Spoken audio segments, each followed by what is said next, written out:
აშშ-მა და ირანმა ახლახან ორკვირიან ცეცხლის შეწყვეტაზე შეთანხმდნენ. და მაშინ როცა მსოფლიო შრებით ამოისუნთქა, ერთი კაცი სრულიად გაბრაზებულია და მისი სახელია ვლადიმირ პუტინი. რატო უნდა იყოს რუსეთი გაბრაზებული შეთანხმებაზე, რომელიც სიცოცხლეებს იცავს და ნავთობის ფასებს ამცირებს? პასუხი კი ცეცხლის შეწყვეტის შეთანხმების დეტალებშია. გლობალური ნავთობის ნაკადში და კულისებში მიმდინარე ძალაუფლების თამაშებში იმალება. ის, რაც მშვიდობას გავს, ჩუმად ამცირებს მოსკოვის საომარ შემოსავალს და ქვეყანამ, რომელიც პუტინს ეგონა რომ ეხმარებოდა, შეიძლება უბრალოდ მიწა გამოაცალა ფეხქვეშ. მოდით განვიხილოთ ყველაზე ცუდი ამბავი, რაც კრემლს მას შემდეგ შეხვდა, რაც მიხვდა, რომ უკრაინა არ დანებდებოდა. პრეზიდენტმა ტრამპმა შექმნა ეს მომენტი.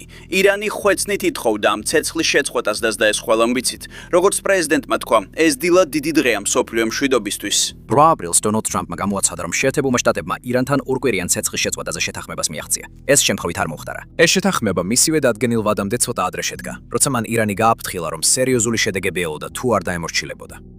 თავიდანვე ეს კეთილი ნებებით არ ყოფილა. ეს იყო ზეწოლა და ამ ზეწოლამ გამოიწვია მოქმედება. ვაშინგტონმა ერთი მკაფიო მოთხოვნა წამოაყენა. გაახსენით ჰორმუზის სრუტე, ან წინააღმდეგ შემთხვევაში მიიღებთ დარტყმებს მნიშვნელოვან ინფრასტრუქტურაზე. ირანმა დათანხმდა, მაგრამ ფრთხილად და გააზრებულად.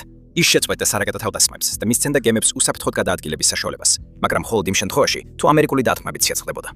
მაშინ შინო ჩანს, როგორი ბალანსი აქვს. ეს ნდობა არ არის, ეს მშვიდობა არ არის. ეს არის ორი მხარე, რომლებიც ერთდროულად იხევენ უკან. თითოეული ყურადღებით აკვირდება მეომეორეს და ელოდება სისუსტის ნებისმიერ ნიშანს. და სწორედ ამიტომ დაძაბულობა არასდროს გამქრალა. რამდენიმე საათში ირანის ეროვნული უსაფრთხოების უმაღლესმა საბჭომ მკაფიოდ განაცხადა, რომ ეს დროებითი იყო. არა საბოლოო მოგვარება, არა დასასრული. უბრალოდ ტაქტიკური პაუზა. ეს ერთი განმარტება მნიშვნელოვანია, რადგან ის ცვლის იმას, როგორ აღიქვა მთელ სიტუაციას. ეს გეუბნება, რომ ყველაფერი ნებისმიერ წამს შეიძლება დაიძაბოს. ამავე დროს აქ კიდევ ერთი ფენაა, რომელიც ადვილად შეიძლება გამოგეპაროს, მაგრამ ის არანაკლებ მნიშვნელოვანია. ეს შეთანხმება თავისით არ გაჩენილა. ის წინ წაიწია შაბაზ შარიფის მიერ, რომელმაც ჩაერია და პაკისტანი ხიდად აქცია ვაშინგტონსა და თეირანს შორის. პაკისტანი უკიდურესად ამაყობს იმ როლით, რომელიც მან შეასრულა ამ გამორჩეული წარმატების მიღწევის მიღწევაში, რაც შეუძლებელი იქნებოდა პაკისტანის დიპლომატიური გუნდის პროფესიონალიზმისა და ერთგულების გარეშე. მოლაპარაკებები უკვე დაგეგმილია ისლამაბადში, რაც ნიშნავს, რომ ეს დასასრული არ არის. ეს გარდამავალი ეტაპია. კონფლიქტი რაკეტებიდან მოლაპარაკების მაგიდებზე გადადის, მაგრამ ზეწოლო კვლავ რჩება. ეხლა როცა დიპლომატიას გვერდზე გადადგამთ და ადგილზე მიმდინარე მოვლენებს დააკვირდებით, სწორედ აქ იხსნება ნამდვილი ამბავი. როგორც უკვე იცით, ცეცხლის შეწყვეტამდე ირანმა ფაქტობრივად რამდენიმე კვირით დახურა ჰორმუზის სრუტე. ეს უბრალოდ წყლის გზა არ არის. ის ყოველდღიურად მსოფლიოს ნავთობის თითქმის მეხუთედს ატარებს. ამიტომ, როცა ის იკეტება, ეს მხოლოდ ადგილობრივი პრობლემა არ არის. ის თითქმის მკრისიერად გლობალურ პრობლემად იქცევა. და სწორედ ეს მოხდა. თეირანმა უზრუნველყო, რომ ყველას გაეგო, ბლოკადა მხოლოდ მუქარა არ იყო. მან გააფრთხილა, რომ ნებისმიერი გემი, რომელიც ჰორმუზის სრუტის კალას შეეცდებოდა, შეიძლება მიზანში ამოეღოთ. შემდეგ კი ეს ნაბიჯ-ნაბიჯ დაამტკიცა.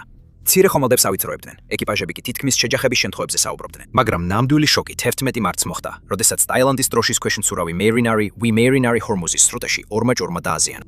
მისი ძრავის ოთახში ცეცხლი გაჩნდა. ეკიპაჟს ევაკუაცია მოუწია და 3 მეზღვაური გაუჩინარდა. სწორედ ეს იყო მომენტი, როდესაც ყველაფერი შეიცვალა. მანამდე ბაზრები მხოლოდ რიტორიკაზე რეაგირებდნენ. ამ თავდასხმის შემდეგ ისინი რეალობაზე რეაგირებდნენ და ინციდენტმა ირანის ბლოკადა რეალურ კრიზისად აქცია. როგორც კი ეს ზღვარი გადაილახა, რეაქციაც სწრაფად მოხდა. დაზღვევის ხარჯები თითქმის ერთ ღამეში გაორმაგდა და მას გადაზიდვები მაშინვე გააძვირა. ტანკერები ომანის მახლობლად რიგში დადგნენ და იმ სიგნალს ელოდნენ, რომელიც არასდროს მოვიდა.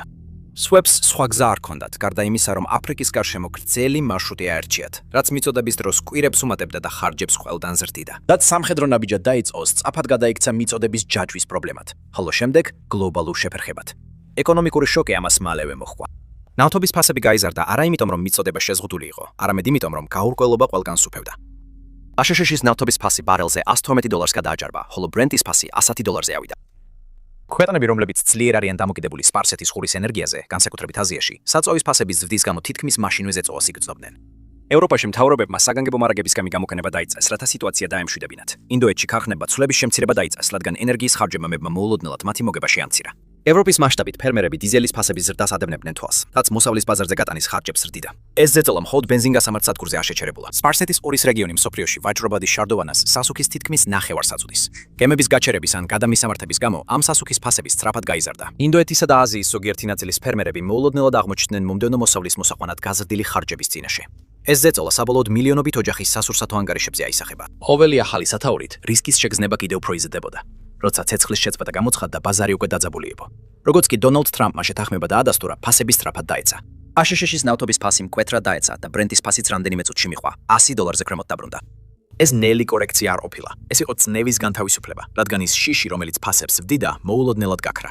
რეალურ დროში შეიძლებოდა გეგრძნო, როგორ მოხდა ეს გადატვირთვა. ტანკერებს, რომლებიც გაჩერებული იყვნენ, მოულოდნელად ისევ გაუხსნეს გზა.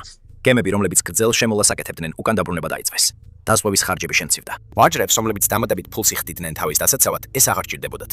სულ რამდენიმე საათში სისტემა ბალანსს დაუბრუნდა. და სწორედ ეს ცვლილება მიგვიყვანს ბუნებრივად რუსეთთან დაკავშირებულ ისტორიამდე. მიუხედავად იმისა, რომ ნავთობის დაბალი ფასები ადამიანების უმეტესობისთვის შვებაა, რუსეთისთვის ეს ნიშნავს შემოსავლის დაკარგვას. ნავთობი და გაზი მისი ფედერალური ბიუჯეტის დაახლოებით მეოთხედს შეადგენს.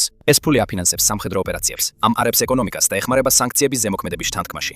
კრიზისის დროს მაღალი ფასები მოსკოვს დამატებით ამოსუნთქვის საშუალებას აძლევდა ყოველგვარი დამატებითი ძალისხმევის გარეშე. ნავთობის ფასის ყოველ $10 ცვლილებას შეუძლია შემოსავლები მილიარდობით რუბლით შეცვალოს.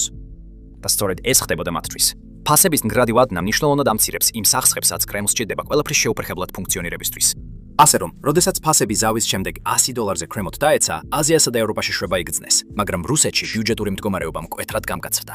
მოსკოვი ჩუმად მიესალმებოდა ქაოსს, სანამ ბაზარმა სხვანაირად არ გადაწყვიტა. ეხლა კი პუტინი იძულებულია უყუროს, როგორ მცირდება მისი ნავთობის შემოსავალი, სანამ ბოლო მონაცემებს ამოწმებს. სწორედ ამიტომ ეს ზავი რუსეთს თითქმის ყველასგან უფრო მძიმედ ურტყამს. კრემლი უკვე ფედერალური ბიუჯეტის თითქმის 40%-ს თავდაცვასა და უსაფრთხოებას უთმობს, ხოლო ლომის წილი უკრაინაში ომს ხმარდება. ყოველდღე რაც ბრძოლა გრძელდება, იარაღზე, ჯარისკაცების ხელფასებზე და აღჭურვილობის შეისშეკეთებაზე ფული იხარჯება. ხარჯები მუდმივად იზრდება, მაშინ როცა ფრონტზე მიღწევები თითქმის შეჩერებულია. რუსული ძალები ზოგიერთ უბანში კვლავ უტევენ, მაგრამ მათი წინსვლა მნიშვნელოვნად შემცირდა, ხოლო უკრაინული კონტრშეტევები თანდათანობით ართმევს მოსკოვს იმ ტერიტორიებს, რომლებიც ადრე ეკავა. ამასთან ერთად წლების განმავლობაში დიდი ხარჯების შედეგად ეროვნული სიმდიდრის ფონდი ძალიან მცირე რეზერვით დარჩა, რაც საფრთხის შემცველია. ნავთობისა და გაზის შემოსავალი უკვე მკვეთრად შემცირდა წლის დასაწყისში, სანამ ჰორნვუდის კრიზისმა მოკლევადიანი ზრდა არ გამოიწვია. ეხლა ეს მაშველი რგოლი ხება. პუტინს უბრალოდ არ შეუძლია მეტი ფულის დაბეჭდვა, ან უსასრულოდ ცესხება ისე, რომ არ გამოიწვიოს ინფლაციის ზრდა. რაც კიდევ უფრო აჭერს რიგით რუსებს, რომლებიც უკვე შეზღუდულ ბიუჯეტს ეჭიდებიან. ეს არის ნამდვილი ტკივილი. ნავთობის მაღალი ფასებიდან მიღებული დამატებითი ფული მოსკოვს ძვირფას დროს აძლევდა, რომ ომის მანქანა ემუშავებინა შინ მძიმე შემცირებების გარეშე. მისი დაკარგვა ახლა ყველაზე რთული არჩევანის წინაშე აგანებს. ფული სოციალური პროგრამებიდან ამოიღოს, გადასახადები კიდევ უფრო გაზარდოს, თუ უკრაინაში ოპერაციები შეანელოს. არც ერთი ეს ვარიანტი პუტინს მიმზიდველად არ ეჩვენება. მხოლოდ რამდენიმე დღეში შეთანხმება, რომელმაც დანარჩენ მსოფლიოს შვება მოუტანა, ჩუმად იქცა კრემლისთვის ბოლო თვეებში ერთ-ერთ ყველაზე დიდ ფინანსურ დარტყმად. ჰეი, თუ მოგწონს რეალურ დროში როგორ მცირდება პუტინის ნავთობის შემოსავლის სასიცოცხლო ხაზი, დააწკაპე ლაიქზე და გამოიწერე არხი. ჩვენ მხოლოდ ახლა ვიწყებთ. ეხლა დაუბრუნდეთ თემას. კრიზისის დროს დეფიციტი რუსეთის სასარგებლოდ მუშაობდა. მყიდველები მზად იყვნენ მეტი გადაეხადათ, რადგან მიწოდება არასტაბილურად გამოიყურებოდა. მაგრამ ეხლა როცა ეს გაურკვევლობა ქრება და ბაზარზე მეტი ნავთობი შემოდის, ეს უპირატესობა ნელ-ნელა ქრება. მაღალ ფასებში ნავთობის გატიდვა უფრო რთული ხდება და მოგების მარჟები მცირდება. მოკლე დროით ახლო აღმოსავლეთის კონფლიქტი ისეთი რამ ჩანდა, რაც რუსეთის ეკონომიკას რთულ დროს შეიძლება დაეხმაროს. ცეცხლის შეწყვეტა იმ სიტუაციას, რომელიც რუსეთის სასარგებლოდ მუშაობდა, ისევ ნორმალურ ბაზრად აქცევს. ნორმალურ ბაზარზე რუსეთს ისევ უწევს კონკურენცია კრიზისით გამოწვეული ფასების მხარდაჭერის გარეშე. როდესაც ვიწრო სტრატეგიული გასასვლელები იკვრება, რუსეთი მეტ გავლენას იღებს, მაგრამ როცა ისინი ისევ იხსნება, ეს გავლენა იკაგება და ზეწოლა ისევ ბრუნდება. როგორც კი ფინანსურ მხარეს გასცდები, დიპლომატიური დანაკარგიც ჩნდება და სწორედ აქ იწყება უხერხულობა მოსკოვისთვის. რამდენიმე დღით ადრე რუსეთმა და ჩინეთმა გამოიყენეს თავიანთი ვეტოს უფლება გაეროს უშიშროების საბჭოში, რათა შეეჩერებინათ წინადადება, რომელიც ჰორმუზის სრუტეში კომერციული გადაზიდვების დაცვისკენ იყო მიმართული. დოკუმენტურად მათ განაცხადეს, რომ ეს წინადადება უსამართლოდ გამოყოფდა ირანს. მაგრამ თუ შეხედავთ, როგორ განვითარდა მოვლენები, რუსეთი ნაკლებად ნეიტრალურ მოთამაშედ გამოჩნდა და უფრო ირანის მხარდამჭერად. ამავე დროს ეს მათთვის სასარგებლოდ აღმოჩნდა. რეგიონში დაზაბულობა იყო, გემებს საფრთხე მუქრებოდა და ნავთობის ფასები იზრდებოდა. იმ მომენტში ირანის გვერდით გომით რუსეთმა შეძლო დასავლეთის ეწორისთვის წინააღმდეგობის გაწევა და ამავე დროს კულისებში არსებული არასტაბილურობით სარგებლის მიღება. ჩინეთი რუსეთთან ერთად იდგა გაეროს ვეტოს ტროეტოს დროს. რეზოლუციას მიკერძოებულად მიიჩნევდა და აფრთხილებდა ნებისმიერი ნაბიჯის წინააღმდეგ, რაც ცეცხლზე ნავთის დასმას ჰგავდა. პეკინსაც თავისი მიზეზები აქვს. ის ხიდულობს უზარმაზარ რაოდენობას ნავთობისა და გაზის სპარსეთის ყურედან და არ სურს, რომ ვინმემ დააწესოს წესი, რომლის მიხედვითაც დიდ ძალებს შეუძლიათ სურვილი სამერძალით გახსნან საზღვაო გზები. ამიტომ, მაშინ როცა პაკისტანი ყურადღების ცენტრში აღმოჩნდა როგორც სასარგებლო შუამავალი, რუსეთი და ჩინეთი უფრო იმ ადამიანებს ჰგავდნენ, ვისაც ურჩევნია საცობი კიდევ ცოტა ხანს გაგრძელდეს. ეს სიტყვები ახლა უკვე არასწორად ჟღერს, რადგან გემები ისევ მოძრაობენ. ამ ყველაფერს კიდევ უფრო ამზაფრებს ის ფაქტი, რომ როდესაც ვიღაცამ რეალურად შეამსუბუქა დაძაბულობა, ეს რუსეთი არ ყოფილა. ეს იყო შაბაზ შარიფი. პაკისტანის შუაში ჩადგა, ვაშინგტონი და თეირანი დაახლოა და მოლაპარაკებების დაწყებაში დაეხმარა. ეს მნიშვნელოვანია, რადგან რუსეთი წლებია ცდილობს თავი წარმოაჩინოს როგორც ქვეყანა, რომელსაც შეუძლია რეგიონში ყველას შორის ბალანსის დაცვა. ამ მომენტში კი ეს როლი დაკარგა. დონალდ ტრამპმა და ირანის ოფიციალურმა პირებმა პაკისტანს მადლობა გადაუხადეს და პირდაპირ შარიფზე მიუთითეს. ასე რომ, როცა სიტუაცია ორივე მიმართულებით შეიძლებოდა განვითარებულიყო, ესკალაციისკენ ან სიმშვიდისკენ, ორივე მხარემ პაკისტანი ხიდად აღიარა. ასეთი აღიარება ბევრად უფრო მნიშვნელოვანია, ვიდრე ერთი შეხედვით ჩანს. რუსეთმა თავი ირანის დამცველად წარმოაჩინა და გაეროში მოქმედებაც კი დაბლოკა, რათა ეს პოზიცია გაემყარებინა. მაგრამ ეხლა როცა ირანი პაკისტანის მეშვეობით მოლაპარაკებებზე დათანხმდა, ის წინანაბიჯი უკვე აღარ ჩანს ისეთი ძლიერი. იწყებს ჩნებას განცდა, რომ რუსეთი უბრალოდ ხელს უშლიდა პროცესს. სულ რამდენიმე დღეში რუსეთი დაძაბულ სიტუაციაში მთავარ მოთამაშედ ჩანდა, მაგრამ როცა ვითარება დაწნარდა, გარეთ აღმოჩნდა.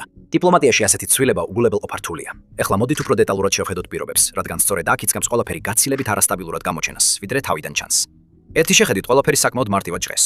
ორივე მხარე აჩერებს მოქმედებებს, გემები კვლავ მოძრაობენ და მოლაპარაკებები იწყება, მაგრამ როცა ცოტა უფრო ახლოდან დააგვირდები, ხვდები, რომ ეს საერთოდ არ არის ნდობაზე აგებული. ეს აგებულია ბერკეტებზე. ვაშინგტონი თავის მოთხოვნებს მკაცრად და დაუყოვნებლივ აყენებს. პრიორიტეტი ნათელია. გაიხსნას ჰორმუზის სრუტე, უზრუნველყოფილი იქნას კომერციული გემების უსაფრთხო გადაადგილება და შეწყდეს სარაკეტო თავდასხმები აშშ-ის ძალებსა და მის მოკავშირეებზე. სამაგიეროდ შეერთებული შტატები აჩერებს საკუთარ დარტყმებს და თავს იკავებს შეტევითი ოპერაციებისგან სპარსეთის ყურეში. პირველად რომ მოისმენთ ამას, შეიძლება დაბალანსებულ გაცვლად მოგეჩვენოთ. მაგრამ როცა უსმენთ დონალდ ტრამპისა და მისი გუნდის განცხადებებს, ტონი სულ სხვა რამეს ამბობს. ამას ნდობადად წარმოაჩენენ. ეს წარმოდგენილია როგორც პირობა, თუ ირანი შეასრულებს ცეცხლის შეწყვეტის შეთანხმებას. თუ ოდნავ მაინც გადაუხვევს, პასუხი მკლის სიერია. ტრამპმა თავად უწოდა ირანის 10 პუნქტიან წინადადებას მოლაპარაკებების მისაღების საწესიერ და დასწესი ეტაპი. სხვა მოთხოვნებთან ერთად თეირანი ითხოვს სანქციების მოხსნას, გაყინული თანხების გათავისუფლებას და ურანის გამდიდრების უფლებას. ისინი ასევე ითხოვენ, რომ ჰორმუზის სრუტეში გემების მოძრაობის კოორდინაცია თავად შეინარჩუნონ და რეგიონში ამერიკული ბაზების რაოდენობა შემცირდეს. ტრამპი ამბობს, რომ შეერთებულმა შტატებმა უკვე მიაღწია თავის მთავარ სამხედრო მიზნებს და მზად არის ახლო აღმოსავლეთში გრძელადი მშვიდობიანი მშვიდობის შესახებ მოლაპარაკებებისთვის. ორივე მხარე ამ სიტუაციაში ერთგვარ გამარჯვებას აცხადებს. ყველა იღიმის კამერებისთვის, თუმცა ჩუმად თითი აქვთ სასახლეზე. როცა ირანისკენ გადახვალთ, სურათი ფართოვდება. თეირანი უბრალოდ ზეწოლაზე არ რეაგირებს, ის ცდილობს მომავალი თავად განსაზღვროს. ირანს სურს აშშ-ის სანქციების მოხსნა, გაყინული აქტივების გათავისუფლება, მისი უფლების აღიარება ურანის გამდიდრების გაგრძელებაზე, ჰორმუზის სრუტეზე გავლენის შენარჩუნება, რეგიონში აშშ-ის სამხედრო ყოფნის შემცირება და ასევე მისი რეგიონული მოკავშირეების დაცვა. ირანი ასევე მოითხოვს სავალდებულო რეზოლუციას გაეროს უშიშროების საბჭოში, რათა ეს პირობები საერთაშორისო სამართალში ჩაიწეროს. ეს ნაბიჯი საუბარს ბრძოლის ველიდან გადაიტანს ისეთ სივრცეში, სადაც ირანს ბერკეტების შენარჩუნება შეუძლია. დიდი ხნის განმავლობაში, მას შემდეგაც კი რაც სროლა შეწყდა. როცა ორივე მხარეს ერთმანეთს გვერდით დააყენებ, კონტრასტი ძალიან ნათელი ხდება. შეერთებული შტატები კონცენტრირებულია იმაზე, რაც ახლა ხდება. მას სურს სტაბილურობა, ღია საზღვაო მიმოსვლა და დაუყოვნებელი უსაფრთხოების გარანტიები. ირანი კი ბევრად უფრო შორს იღურება. ის ამ მომენტს იყენებს იმისთვის, რომ მოითხოვოს ცვლილებები, რომლებიც წლების განმავლობაში შეიძლება შეცვალოს მისი პოზიცია. მიუხედავად იმისა, რომ ორივე მხარე ერთდროულად იხევს უკან, ისინი ამას სრულიად განსხვავებული მიზეზებით აკეთებენ. ერთი ცდილობს აწმყოს მართვას, მეორე კი ცდილობს მომავლის შეცვლას. ცეცხლის შეწყვეტა ბევრად უფრო მტკიფედ გამოიყურება, ვიდრე თავიდან ჩანდა. ეს აღნიშნავს, რომ ზეწოლა გაქრა, არამედ ის შეიცვალა. აქ ჩნდება მთავარი კითხვა. ეხლა როცა ცეცხლის შეწყვეტა გვესმის, საით მიდის ეს ყველაფერი აქედან? კარგი, აშკარა გზა არ არსებობს, მაგრამ რეალისტური გზა იკვეთება, როცა ორივე მხარის ქცევას დააკვირდები. პრეზიდენტმა გითხრა, რომ ეს საშუალებები არ გამოვიყენოთ. მან გითხრა, რომ მოლაპარაკებების რაკეტების მაგიდასთან მივიდეთ. მაგრამ თუ ირანელები ზუსტად იმავეს არ გააკეთებენ, ისინი გაიგებენ, რომ შეერთებული შტატების პრეზიდენტი არ არის ადამიანი, ვისთანაც თამაში შეიძლება. ის მოუთმენელია. პროგრესის მიღწევა ეჩქარება. მან გითხრა, რომ კეთილსინდისიერად ვიმოლაპარაკოთ და ვფიქრობ, თუ ისინი კეთილსინდისიერად მოილაპარაკებენ, შევძლებთ შეთანხმების მიღწევას. მაგრამ ეს ჯერ კიდევ დიდი კითხვის ნიშანია და საბოლოოდ ირანელებზეა დამოკიდებული, როგორ მოილაპარაკებენ. იმედი მაქვს, სწორ გადაწყვეტილებას მიიღებენ. გლობალური სტაბილურობისთვის საუკეთესო შემთხვევაში ცეცხლის შეწყვეტა მხოლოდ არ შენარჩუნდება, არამედ კიდევ უფრო განმტკიცდება. ისლამაბადში მოლაპარაკებები აჩქარდება, დაძაბულობა იკლებს და ჰორმუზის სრუტე შეუფერხებლად ღიარჩება. როცა ეს ნაკადები ნორმას უბრუნდება, ფასები კრიზისის პიკზე ბევრად დაბლარჩება. სოფლიოს უმეტესობისთვის ეს შედეგი შვებას გავს. ევროპაში მძღოლები ბენზინგასამართ სადგურებზე ნაკლებს იხდიან. აზიის ქარხნებს ენერგიის ხარჯებზე ამოსუნთქვის საშუალება ეძლებათ. მიწოდების ჯაჭვები ნორმალიზებას იწყებს. მაგრამ ამავე დროს იგივე შედეგი ჩუმად ქმნის ზეწოლას სხვაგან. რუსეთისთვის ის უპირატესობა, რომელსაც ის სარგებლობდა, ქრება. ეს მაღალი ფასები მოსკოვს დამატებით შემოსავალს აძლევდა. ფასების ვარდნისა და მიწოდების აღდგენის ფონზე ეს ბუფერი მცირდება, რაც კრამს აიძულებს უფრო რთული არჩევანი გააკეთოს სამხედრო ხარჯებზე, შიდა პრიორიტეტებზე და იმაზე, რამდენ ხანს შეძლებს რუსეთ-უკრაინის ომში ზეწოლის შენარჩუნებას. თუ ისლამაბადში მოლაპარაკებები ნაადრევად ჩაიშლება, ირანს აქვს აშკარა ბერკეტი, რომლის კვალგამოყენებაც შეუძლია. მას შეუძლია ჰორმუზის სრუტეში წვდომა შეზღუდოს. და რადგან გლობალური ნავთობის ნაკადების თითქმის მეხუთედია საფრთხის ქვეშ, ბაზარი მყისიერად რეაგირებს. ფასები სავარაუდოდ კვლავ აიწევს იმ დონემდე, რაც ბლოკადის დროს იყო. ომის პრემია ბრუნდება, გადაზიდვის ხარჯები იზრდება და მოულოდნელად იგივე პირობები, რომლებმაც ადრე რუსეთს შეუწყო ხელი, კვლავ ჩნდება. შემდეგ არის მესამე გზა, რომელიც ხშირად ჩნდება ასეთ სიტუაციებში. გადაზიდვები განახდება, მაგრამ არასრულად. დაზღვევის ხარჯები მაღალი რჩება, რადგან რისკი არ გამქრალა. ბაზრები მშვიდდებიან, მაგრამ არასდროს სრულად. ფასები არამყარ შუალედურ დიაპაზონში რჩება. რუსეთისთვის ეს ქმნის შერეულ შედეგს. უკიდურესი მოგებები ქრება, მაგრამ გარკვეული უპირატესობა რჩება. შემდეგი რამდენიმე დღე ძალიან მნიშვნელოვანია. თუ ისლამაბადში შეხვედრები, რომელსაც შაჰბაზ შარიფი ხელმძღვანელობს, რეალურ პროგრესს გამოებებს, იმპულსის სტაბილურობისკენ გადაიხრება და რუსეთი დაკარგავს იმ ქარეშხალს, რომლისგანაც ჩუმად სარგებლობდა. მაგრამ თუ ბზარები გამოჩნდება, არასტაბილურობა შეიძლება ისეთივე სწრაფად დაბრუნდეს და მასთან ერთად იგივე პირობები, რომლებიც ბაზარს ცვლის. ნებისმიერ შემთხვევაში ერთი რამ ნათელი ხდება. რაც ხდება ყურეში ვიწრო წყლის მონაკვეთთან, იქ არ რჩება. ის ტალვებად ვრცელდება, ახალიბებს ენერგიის ფასებს, პოლიტიკურ ბერგეტებს და ეკონომიკურ ზეწოლას მთელ მსოფლიოში, ხშირად უფრო სწრაფად ვიდრე ვინმეს წარმოუდგენია. საბოლოოდ რაც უნდა მოხდეს შემდეგ, ეს ვერ წაშლის ერთ სიმართლეს, რომელსაც ახლა ვხედავთ. კრემლმა დიდი დათმა მიიღო. რუსეთი ისე იყო პოზიციონირებული, რომ სარგებელი მიიღო ახლო აღმოსავლეთში ხანგრძლივი არეულობიდან. მას გადაწყვეტილი ჰქონდა გაეგრძელებინა სარგებლის მიღება არასტაბილურობისგან, მაგრამ ახლა ეს პრობლემები უფრო სწრაფად წყდება, ვიდრე მოსალოდნელი იყო და კრემლი ფასების ვარდნის გრაფიკებს შეხურებს. მშვიდობის მცდელობები რუკის ერთ კუთხეში შეიძლება ახალ სირთულეებს შექმნიდეს სხვაგან. სოფლიო ახლა ხედავს, რამდენად სწრაფად შეუძლია ვიწრო გასასვლელის გახსნამ სხვისი სტრატეგია ჩაკეტოს.